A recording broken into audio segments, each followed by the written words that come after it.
वाल्मिक कराड याच्या मुलाची Facebook post आजची चर्चेचा विषय बनली आहे. आता मात्र सर्वांसमोर सर्व काही बोलणार अशी फेसबुक पोस्ट वाल्मिक कराड याच्या मुलाची आपल्याला पाहायला मिळाली. मध्यंतरीच्या कार्यकाळामध्ये कराड कुटुंब माध्यमांशी बोलत नव्हतं, मात्र सर्वांसमोर सर्व काही बोलणार यावरून सुशील कराड हा माध्यमांशी बोलणार का हेही पाहणं तेवढंच महत्त्वाचं ठरणार आहे. कराड कुटुंबियावरती संतोष देशमुख प्रकरण असो किंवा महादेव मुंडे प्रकरण असो, या प्रकरणावरून कराड कुटुंबियावरती वेगवेगळे आरोप झाले होते. मात्र त्यानंतर सुशील कराडची आजची फेसबुक पोस्ट पाहायला मिळाली आहे.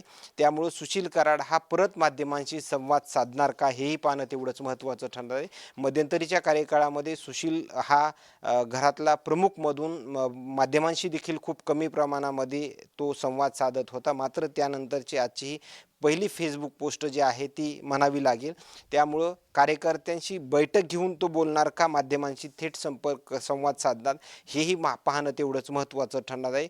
एकंदरीत पाहिला गेलं तर ज्या काही पंकज कुमावत यांच्या माध्यमातून महादेव मुंडे प्रकरणावरून जी सध्या चौकशी सुरू आहे, त्यावरून आता परत कराड कुटुंबियावरती वेगवेगळे आरोप जे आहेत ते पाहायला मिळालेत आणि त्यानंतर आजची ही फेसबुक पोस्ट. त्यामुळं ही फेसबुक पोस्ट केल्याच्या नंतर सुशील हा माध्यमांशी बोलणार का हेही पाहणं तेवढंच महत्त्वाचं ठरणार आहे.